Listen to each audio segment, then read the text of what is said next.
There are two kinds of silence. There's the kind you pray for, peace and quiet when the world gets too loud. And then there's the kind you live with, when sound is no longer a choice. I lost my hearing gradually.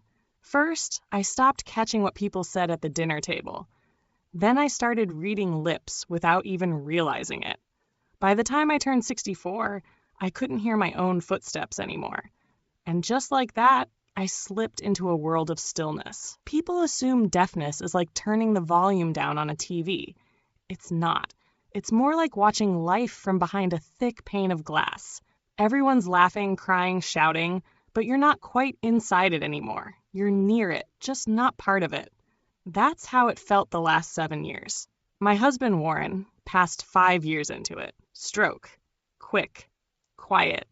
Just like the way he used to kiss me goodbye in the mornings. 1 minute he was there, the next he wasn't.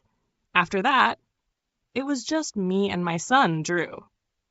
Drew tried at first. He'd write things down on a notepad or type them on his phone for me to read. But the older he got, the busier he became. He's in finance, important sounding title, long hours, expensive watch. He checks more than he checks on me. 3 years ago, he and his wife, Lisa, offered to have me move in after I sold the house. It'll be easier for everyone, Lisa had said, her smile tight. And safer for you, of course. They meant well. At least I thought they did. I moved into their guest suite on the main floor. Separate entrance, little kitchenette, my own bathroom. Quiet, comfortable, like a soft cage. And quiet. Always so quiet. Then, a miracle. My audiologist had been working with me for years, helping me trial new assistive devices, hoping one day we'd find something that worked with the remnants of nerve function I had left. I tried everything. Bone conduction, digital aids, even a trial implant that gave me nothing but a constant buzz. But then, last spring, something changed. A new device. Not a cure, but close. Stronger signal, advanced calibration. For the first time in years, I heard something. The shuffle of my own shoes on the floor. The rustle of paper. Birdsong. I cried in that little clinic room like a child. After some adjustments, I could hear speech. Not clearly, not every word, but enough. My audiologist said, "Let's give it a week before telling anyone. Let your brain readjust. Ease into it." So I did. I went home, pretending nothing had changed. Just me, same old Irene, nodding politely and smiling when Lisa waved, watching TV with captions. But I was listening, really listening. At first, it was beautiful. I heard Ellie, my granddaughter, humming Taylor Swift in her bedroom while braiding her doll's hair. I heard birds arguing on the windowsill. I heard my own heartbeat when I lay in bed at night. I planned to tell Drew that Sunday, over lunch. I imagined his face, how surprised he'd be, how thrilled. But then came Saturday, and what I heard that day stopped me cold. I had walked upstairs to grab a package the delivery driver left on the front steps. My device was in, calibrated, crisp. I was passing the hallway when I heard Drew's voice through the half-closed den door. He was on the phone. I wasn't trying to eavesdrop, I just froze when I heard my name. It's not just the money, Greg. It's the guilt. I mean, Jesus, we've had her in the guest room for 3 years. That was supposed to be 6 months max. There was a pause, then laughter. No, she's not dying. She just lingers, wanders around in slippers like some sad house cat. And I swear to God, if I have to refill her hearing aid batteries one more time. Another pause. Then this. We'd put her in a home, but Lisa says it'll look bad to her book club. So here we are, stuck with a vegetable in Kashmir. I didn't even feel the package fall from my hands. I just stood there, in my slippers, in my silence, in the kind of pain that doesn't shout. It just settles in your bones and stays. I backed away from the door, back to my room, back to the space they gave me so proudly, and I sat on the edge of the bed, looking around at the furniture I bought with my savings. The knitted blanket from my wedding, the photo of Drew as a little boy with spaghetti sauce on his nose, and I thought silence was lonely, but at least it was kind. Sunday came like it always did. Lisa made her usual roast chicken. Bland, overcooked, but she thought it was gourmet. Ellie set the table, chatting away in that sweet, unfiltered way kids do. And Drew did what Drew always did. He poured himself a glass of wine, checked his phone 10 times, and acted like being home was a favor to the rest of us. I watched him closely that day. The same man who used to beg me to read him one more story. The little boy who held my hand when he had nightmares. That boy was gone. Replaced by this man in polished shoes and fake patience. "Mom, want some more potatoes?" he asked, scooping a spoonful onto my plate before I could even nod yes or no. Lisa chirped in. "How are your batteries holding up, Irene? Do you need me to order more?" "You've been chewing through them lately." Chewing through them. Like I was some appliance sucking up electricity. I smiled. "No need, dear. I think I'm all stocked up." Drew blinked. "Did you just respond?" I tilted my head. "I read lips, remember?" He nodded slowly, but I could see the gears turning. I hadn't answered that fast in months. That night, I lay in bed staring at the ceiling. I could still hear his voice in my head. A vegetable in Kashmir. That's how he saw me. Not as his mother. Not as a woman who raised him alone when Warren worked doubles. Not as someone who gave up her career so she could pick him up from school every day. Just a burden in soft sweaters. I got up. I pulled out a box I'd tucked into the back of the closet. Inside were things I hadn't touched in years. The deed to the house I sold. My name on every page. My savings account statements. Quiet but solid. The envelope with the updated insurance policy from Warren, naming me the sole beneficiary. And most importantly, the power of attorney I never signed over to Drew, no matter how many times he offered to help with paperwork. Turns out, the vegetable still had roots. And more importantly, she hadn't lost her spine. I didn't sleep that night. Not from sadness. No, from clarity. Cold, sharp, crystal clear clarity. They wanted 6 months. I gave them 3 years? Now? I was going to give them something they wouldn't forget. But first, I needed to listen a little longer. If they thought they were in control, they'd slip. And I'd be ready. By Monday morning, the smiles had returned. Lisa brought me coffee with that fake chipper voice, like I couldn't taste the guilt in the creamer. Drew left for work in his pressed shirt and silence, barely glancing at me on the way out. I sipped the coffee, nodding. I didn't let on that I was no longer the background character in this little suburban drama. Now that I could hear again, I started paying attention differently. Not just reading lips, but pairing what I saw with what I heard. And let me tell you, when people think you can't hear them, they get sloppy. Lisa was on the phone with her sister that afternoon. Irene's still here. I mean, yeah, technically she has money, but she acts like she's broke. Drew says it's best to keep her thinking we're helping her. That way, when she's gone, boom, clean handoff. Gone? Clean handoff? She wasn't talking about a dog they rescued. She was talking about me. I sat in my little living room, staring at the tea cozy Lisa crocheted for me last Christmas. Suddenly, it looked less like a gift and more like a prop. Something for show. And Drew? That night he came in and handed me a form. Smiled all friendly. "Hey Mom, just some tax stuff. Lisa's organizing things for next year." I looked at the paper. Durable power of attorney. I said nothing. Just looked confused and nodded, like I didn't understand what it was. Like I was too tired to ask questions. He smiled wider. "No rush. We can go over it later." I tucked it into my knitting basket the moment he left. No way in hell I was signing that. They were trying to lock it all down behind my back. My money.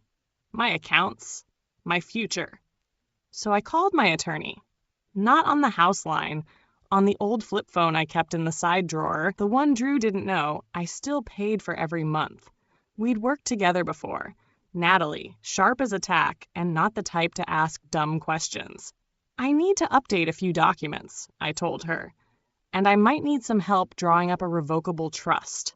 She chuckled. "Planning ahead or playing defense?" "Both," I said. "And I want it quiet." She understood immediately. Let's meet Thursday, discreetly. I hung up and stared at the form Drew gave me. They thought I was just waiting to die. But the thing is, you can't outmaneuver someone who's already buried a husband, raised a child, managed a home, and survived 7 years of silence. I didn't need revenge. I just wanted my dignity back, and I had every intention of taking it, one signature at a time. Thursday came, and with it, a taxi to take me to the attorney's office. Lisa thought I was going to the senior center. I let her believe it. She even packed me a banana and a protein bar like I was a toddler. "Don't forget your hearing aid batteries," she called out.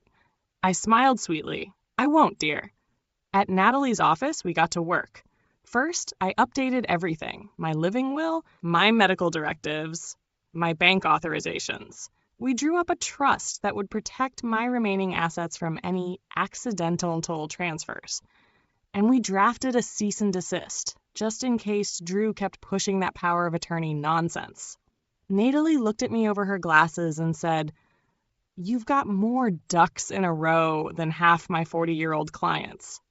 I leaned back and said, "That's because I raised one of those ducks, and he forgot who taught him how to swim."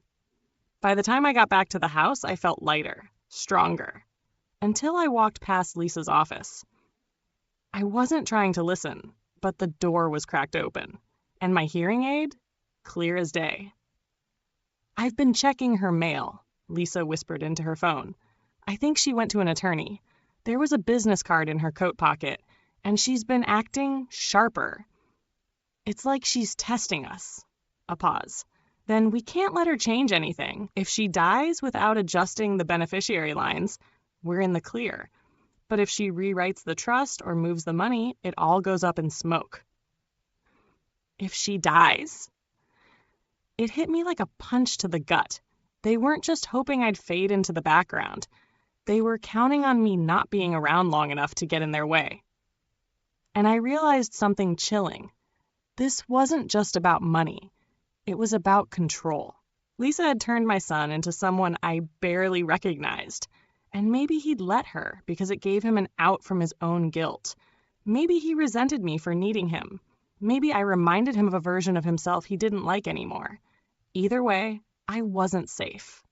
Not physically, not financially, not emotionally.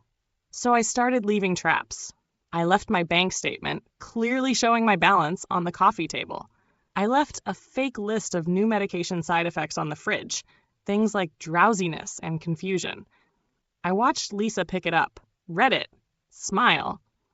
That night, Drew asked if I was feeling tired lately and suggested they maybe look into a part-time nurse, just for help. I smiled. I was drawing them out, and they were stepping right into it. They didn't know I could hear them, and they definitely didn't know I was done playing quiet. By the weekend, I had a plan. Every year, Drew and Lisa hosted a small family brunch. Nothing special, just mimosas, overcooked eggs, and too many fake smiles. They called it family tradition. I called it a staged photo op for Lisa's Facebook page. This time, I decided to attend not just as quiet old Irene in the corner, but as the lead act.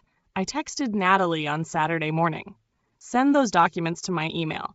Highlight the trust update and the new power of attorney. Also, can you please watermark them with final copy signed?" She responded within the hour. "Done. Let me know if you want them printed too." "No," I replied. "Email is perfect. I plan to forward them." Brunch started at noon. By 12:20, Lisa was already snapping candid shots of Drew pouring mimosas, trying to make it look like a Norman Rockwell painting. Ellie was on her iPad, half-dressed, and the eggs were rubbery. Perfect. Everyone gathered in the living room after we ate. Lisa passed around her new vision board for the future, vacation plans, new furniture, maybe a backyard hot tub. I noticed a little drawing of the house. My house. "Once we finally get settled," Lisa was saying, "I think we can start renovations." I blinked. "Settled?" Drew smiled. "We've been thinking, maybe it's time for you to transition somewhere more supportive. You'd still visit, of course, but a facility with structure might be good for everyone." Lisa chimed in, You'd be with people your own age. Music nights, gardening classes, doesn't that sound lovely? I nodded slowly. Actually, that sounds timely. I reached into my purse and pulled out my phone, tapped a few buttons, and forwarded Natalie's email, the one with the updated trust, the revoked power of attorney, and the fresh will, to the entire family group chat. Buzz. Buzz. Buzz. Phones lit up around the room. Drew looked down at his screen, eyebrows pulling together. Lisa's smile dropped like a curtain falling after a bad play. Mom, what is this? Drew asked, voice tight. Oh, just some paperwork, I said, calmly sipping my water. Since you both seem so invested in my future, I thought it was time I shared mine. They read silently. Then Drew said the one thing that told me I'd hit the nerve. You changed everything? Without telling us? I raised an eyebrow. You were planning to move me out without asking me, so I figured we were skipping the courtesy phase. Lisa stammered. But you're hearing. How did you? Oh, I said, tapping my ear gently. Turns out I was only deaf, not dumb. Ellie looked up from her iPad. Mom, why does Grandma have a trust that doesn't say your name? The room was dead silent. I stood slowly. Looked around the house I'd helped pay for. The life I'd let them wrap me in like bubble wrap. Until now. I'm not going anywhere, I said. And this time, I'm not asking permission. Then I walked back to my suite and left them sitting in the ruins of their own plan. Barely made it 10 feet down the hallway before I heard Lisa hiss, Why was I not told about any of this? Drew whispered back, Because she wasn't supposed to be capable, Lisa. She was supposed to be old, helpless, half gone, I said loudly from my doorway. You can say it. I can hear everything now, remember? Silence. Delicious. I closed my door gently behind me and let them stew. For the rest of the day, they tried to act normal. Lisa offered to bring me tea. I declined. Drew asked if I wanted to play Scrabble. I smiled and said I was too busy reading legal documents. They were unraveling, and I wasn't about to interrupt. Monday morning, I got a knock on my door. Lisa again. Always Lisa, when there's groveling to do. Irene, she said with a fake little laugh. We were just caught off guard. You surprised us, that's all. I nodded slowly. You thought I was deaf, confused, and weak, that's all. No, it's just...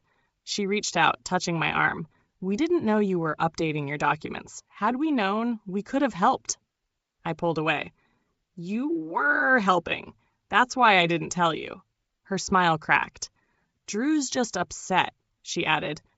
You know he loves you. I stared at her. He called me a vegetable in cashmere. She blinked. He didn't mean it. People vent when they're stressed. No, Lisa, people say what they mean when they think no one is listening. She didn't have a comeback. I stepped aside, holding the door open. Tell your husband to come talk to me. Alone. That evening, Drew knocked. No smile, no whine, just shame in a button-down shirt. Mom, I held up a hand. Don't. I'm going to speak. You're going to listen. He nodded. I raised you to respect people, to tell the truth, to not use people, especially not family. You forgot all of that somewhere between your bonus checks and Lisa's Pinterest boards. He opened his mouth. I'm not done. He sat down. I've spent 3 years watching you both whisper behind my back, trying to manage me, maneuver me, use me, like a fragile old lady who doesn't know how the world works. But the thing is, I was navigating the world long before you were born. You don't get to write me off and then cry when I outplay you. He swallowed. I was overwhelmed. You were greedy, I snapped, and now you're exposed. He sat still, said nothing. I stood. Here's how this works moving forward. I stay until I choose to leave. My finances, off limits. My name, off your documents. My lawyer, on speed dial. Any more shady business, I will move to a place of my choosing, and I will absolutely make sure the rest of the family knows why. He nodded, quiet, ashamed. As he stood to leave, I added, And Drew? He paused. You don't get to call me Mom until you earn it back. After that talk with Drew, something shifted in the house. It wasn't loud, just a stillness, but not the good kind. More like that awkward hush at a dinner party after someone says something they can't take back. Drew kept his distance. Lisa stopped her chirpy fake kindness and mostly avoided me altogether. I didn't mind. In fact, I preferred it that way. The only one who still treated me like a person was Ellie. She'd sneak into my suite after school, ask me to help with her math homework, or show me the latest dance she learned on TikTok. She didn't care about trust funds or documents. She just loved her grandma. One afternoon, as she braided my hair while humming Taylor Swift, she asked, "Grandma, why don't you move to a place where you can be happy?" Out of the mouths of babes. I sat on that question all night. The truth was, I didn't need to stay. I'd proved my point. I'd shown them I wasn't weak or senile or disposable. But staying in that house was like sitting at a poker table where the game was already won. What was the point? So the next morning, I made a few calls. By week's end, I had a deposit down on a cozy senior apartment complex just a few towns over. Independent living, full privacy, with an art studio and a book club, even a small music room, perfect for the upright piano I still owned. Thank you very much. I told Drew and Lisa over dinner. They tried to look concerned, but I could see the relief in their eyes. "You don't have to go," Drew said. "We can work through things." "No, sweetheart," I replied calmly. "You need to work through things. I'm just done being your lesson." I packed what mattered. Photo albums, a few heirlooms, my wedding quilt, and every one of my legal papers. Neatly organized in a folder marked, "In case I'm ever underestimated again."